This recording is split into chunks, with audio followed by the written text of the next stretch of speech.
Recording in progress. A couple more media that are arriving. We're letting everybody in.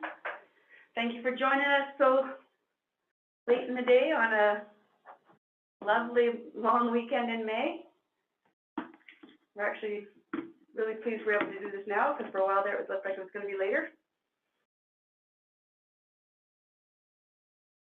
All right, looks like we have everybody here. So my name is Therese Michelson. I'm the Information Officer for the Peace River Regional District, and I am hosting this joint media briefing so that we can provide you with an update on the current status of some of the fires in the region from our BC Wildfire representatives, as well as to give you some updates on some recent significant changes to the orders and alerts for the Peace River region. So I have Shaylee Stearns here from the Donnie Creek Complex. Shaylee, if you want to give a little wave. And we have Forrest Tower, who's here from the Northeast Complex for BC Wildfire. And then we also have our EOC Director, Mike Watkins, who's going to be joining us momentarily to be able to give you that update on the orders and alerts. So our usual, if you could please use the raised hand. I think everybody is here. Nobody's calling in. So just the raised hand if you have any questions. And I think that's all. We have a nice small group. This is pretty easy to manage. So Shaylee, do you want to go ahead and maybe give the first update on the Donnie Creek? Yeah, for sure. So I'm just going to start by sharing my screen here. And let me know when you can see that.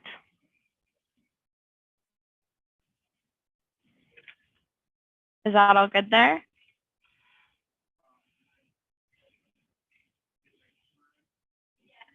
Can everyone see the screen? Sorry, I just couldn't see any faces.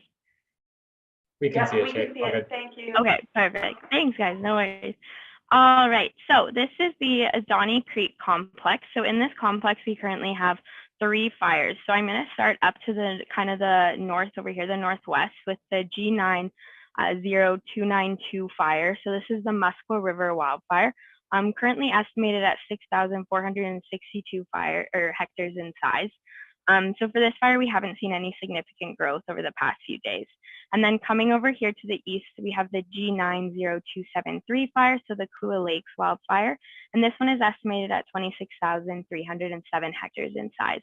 So for this one, we did see a little bit of growth, but it was mainly just infilling of the current perimeter. There was nothing outward of the established perimeter already. So that's where that additional size came from.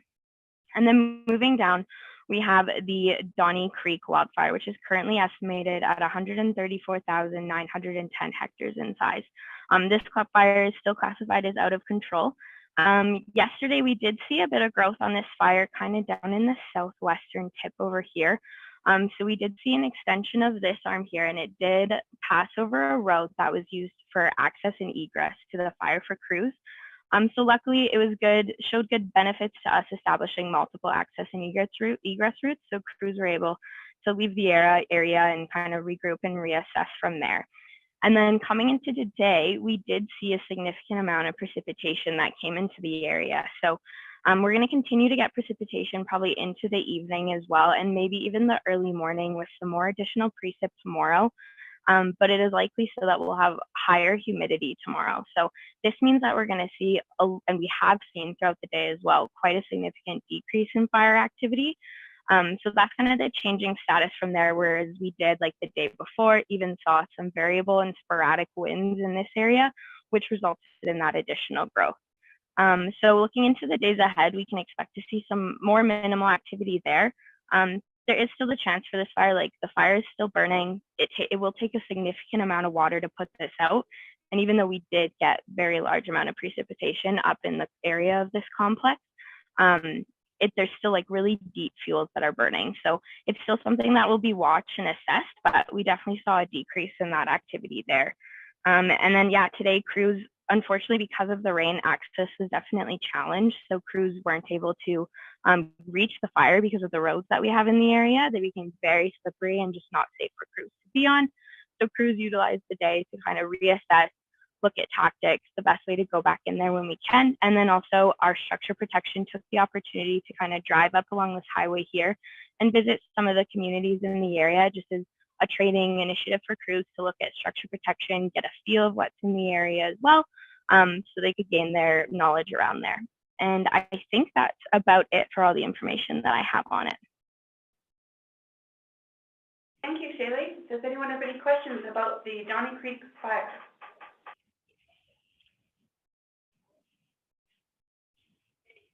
All right, great. We will then move it along to Forrest. If you can give an update, please, on the Stoddart Creek, Red Creek fires. You bet. I will also share my screen here.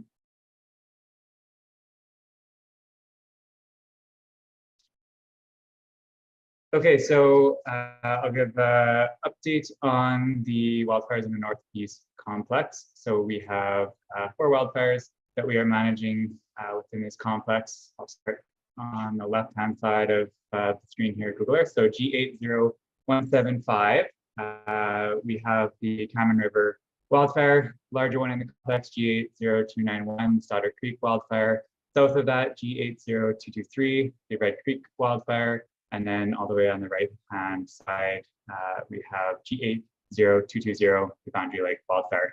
So similarly, we received quite significant amounts of precipitation in the overnight period into today. It's continuing to rain. And so we saw upwards of in the high 40 millimeters of precipitation on the northern part of the Stoddart Creek wildfire. In the southern portions of the fire, a little bit less, but still 20 to 30 mils of rain received. And so likewise, kind of on Red Creek and Boundary Lake, precipitation in varying amounts, but certainly on the northern part of the Stoddart Creek, quite high amounts of precipitation, which really helped with suppression efforts. That's sort of remains the challenging area of the Stoddart Creek wildfire is in this northern portion, right near Blueberry River. But with the amount of rain received, that has greatly diminished any further risk and has lowered wildfire behavior in that area. And so we did change classification in terms of status on all fires in the Northeast complex today. So the Stoddart Creek wildfire is now considered being held, along with the Red Creek wildfire, both of those being held, which means that there is no anticipated further movement beyond existing control lines with the current weather and current suppression efforts. The other 2 wildfires, the Cameron River and Boundary Lake, those are considered under control. And so that means that there's no anticipated movement beyond the current perimeters, again, given current and forecast weather and suppression efforts. So likewise to the complex to the north of us, the rain has helped out with wildfire suppression, but access to large areas of the fire is quite difficult. And so we were able to do what we can in areas we were able to access, but particularly in Stoddart, there are some roadways beyond the kind of main roads in the area where it was just too muddy for our crews to access, and same with heavy equipment. So crews have been able to get in where they can, but over the next few days, we are looking at having some rain continue today into the overnight period and sometime tomorrow. And so things will probably remain in that difficult to access where it has been impacted by heavy rain. So we still do have crews on all of the fires in our Northeast complex, most likely starting into the next operational period tomorrow. We'll have a focus on the Stoddart Creek wildfire as access is best in that fire, just given a little bit better road systems in the area. So that's kind of where we'll be focusing tomorrow in the sort of where we have had some challenges on that northern part of the fire. The all other flanks sort of on the Stoddart Creek are very secure. The planned ignition held, and so that was kind of the last large operation we needed to conduct to secure containment on the western side of the Stoddart Creek wildfire. And so just given the help we have with the rain, cooler temperatures, we are expecting to build back into a ridge kind of midweek. And so we might see a return to seasonal norms in terms of max temperatures, but it shouldn't be, quite above seasonal norms that we had in the last few weeks here. And so similarly, this amount of rain will have a quite high, drastic short-term impact on these fires. It might have a long-lasting impact on the smaller wildfires, but on Stoddart Creek, it is a large wildfire. It's sitting just under 30,000 hectares, and so If we do see a return to seasonal norms in terms of max temps, things do dry out. There will probably still be some noticeable smokes in some areas well within the perimeter, and so that is expected within the black. So while it is being held and under control, there might be some noticeable wildfire that is there, but nothing that is considered moving beyond existing control lines or that is a threat to anything in the area. So I will leave it at that. I'm happy to answer any questions. Thank you so much, Forrest. Does anyone have any questions for Forrest? Yeah, Forrest, it's Michael Popo from CJDC TV. How are you? Good, how are you? Good, thanks for doing this. So Cameron River under control. Are they all under control and being held? Like what's the difference for readers? What should they know that is the difference? Yeah, so the two that are being held, Stoddard Creek and Red Creek, the being held status means that we don't anticipate the wildfire to move beyond existing established control lines. So there could be some minimal growth of the fires over the next couple of days. With the amount of rain that we have, we might be changing these into under control, quite quickly within the next days or weeks. That might not be a long-term thing, but there might be some minimal growth along perimeters, but it's not expected to move beyond the containment lines that might be, either several meters or 100 meters back from the perimeter's edge, depending on if it's handguard or machine guard. So that's what a being held status means. Under control would mean for the two, Cameron River and Boundary Lake, that means that we don't anticipate any further spread beyond existing wildfire perimeter. So the fire should not move at all. There should be zero growth. And so that's kind of the difference. One is looking at the perimeter, and one is accepting a little bit of minor growth, but nothing beyond existing containment lines where we are comfortable with that growth in some areas. So then I guess it's easier to figure out at this point, what are the fires that we've talked about that are still out of control? There are no out of control wildfires in the Northeast complex at this point. I'll let Shay speak to that, but the fire that Shay was updating on, that would be, I believe, considered out of control still, the Donnie Creek wildfire. But in terms of Northeast, all of these fires are no longer considered out of control, the four wildfires that I've spoken to. Okay, awesome, thank you. Thanks very much. Does anyone else have any questions about the wildfires in the Northeast complex for Forrest? Okay, then I'm going to jump over to have Mike give his briefing. Hello, everyone. I'm Mike Watkins, Director of the Emergency Operations Center at the Peace River Regional District, and today I have the happy news of being able to announce that we are able to remove all the evacuation orders that affect both the Stoddard Creek and Donnie Creek wildfires. What a difference a day of heavy rain makes. We were not anticipating that we'd be able to do this soon, but what a great time.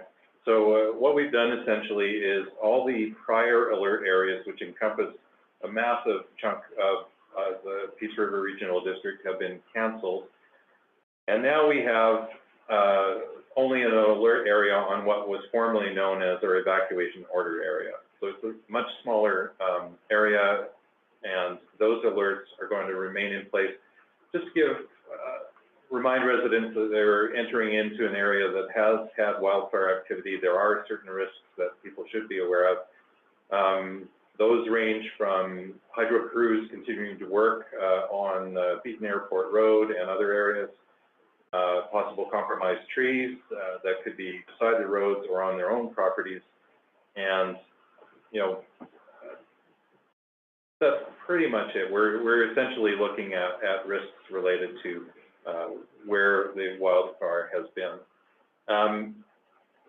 So what does this mean? It means people can go home safely. We're recommending that most people travel during the daylight hours. There's no rush to go home. Everybody that was receiving emergency support services from Fort St. John has been renewed as of this morning or will be by tomorrow with a Friday expiry date on their support services. They don't have to wait till Friday to go home. They can go home at any time. There's no need to visit the reception center to notify anyone. Basically, we're just saying, take the time to prepare, refuel, get groceries and anything else you might need. We don't really know what the impact of the heavy rain event will be on the area. There are occasionally road closures due to flooding. So just be prepared that if you do get home, you know, you might not be able to get out if there are road compromises. We're not expecting that, but again, prepare. You've been out of your homes for a couple of weeks, and obviously you're going to need some supplies. It turns out roads and travel back is really one of our primary concerns. So be aware that there will be hydro crews working in the areas for the foreseeable future. There are quite a few down poles and lines. And when you do get home, you really want to check out your property. If it has had wildfire, visit it. Look for dangerous trees, especially near your structures and dwellings. If you have any questions about anything that's going on or today or in the future, during office hours, you can always call the Peace River Regional District at 250-784-3200. But we've also published a ton of information and a coming back home guide on our website, which has some tips. And that's really all I have for everybody today. The good news is nobody is on order related to either of the two fires, major fires.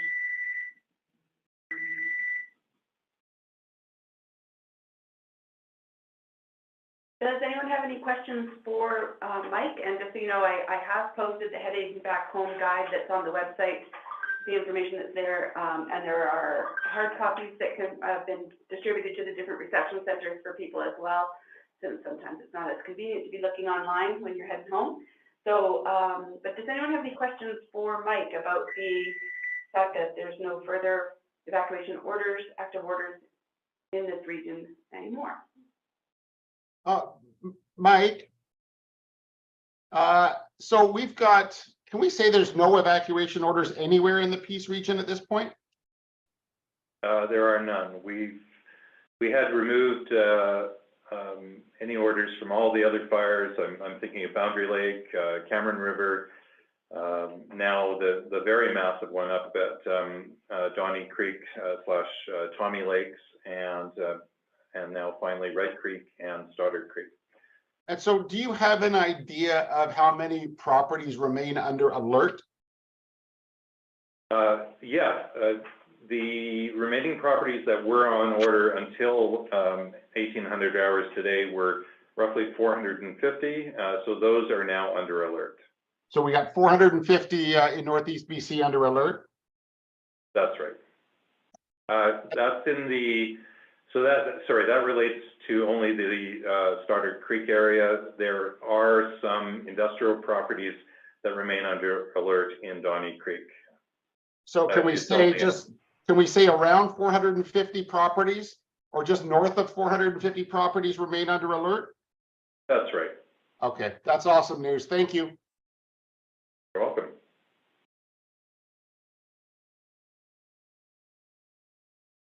Anyone else have any questions for Mike about the status of the evacuation orders and alerts?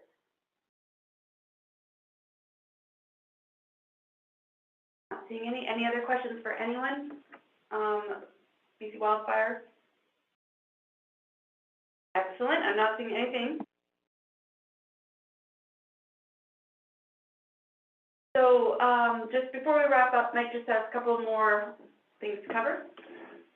Yeah, I just want to say a huge debt of thanks going out to all of our host communities, the city of Fort St. John, Dawson Creek, Chetwynd, and Prince George, who have taken in thousands of people over the last 2 weeks and put them up and kept them fed and warm and safe. The emergency support services teams that are run by these communities are really the lifeblood of the emergency response and keeping people giving them a safe place to go when there is an evacuation order. And we couldn't do this without them. So thank you very much. Okay, thank you very much, everybody, for taking time this evening to join us. And we will wrap it up now. Thank you. Thanks all. Thank you.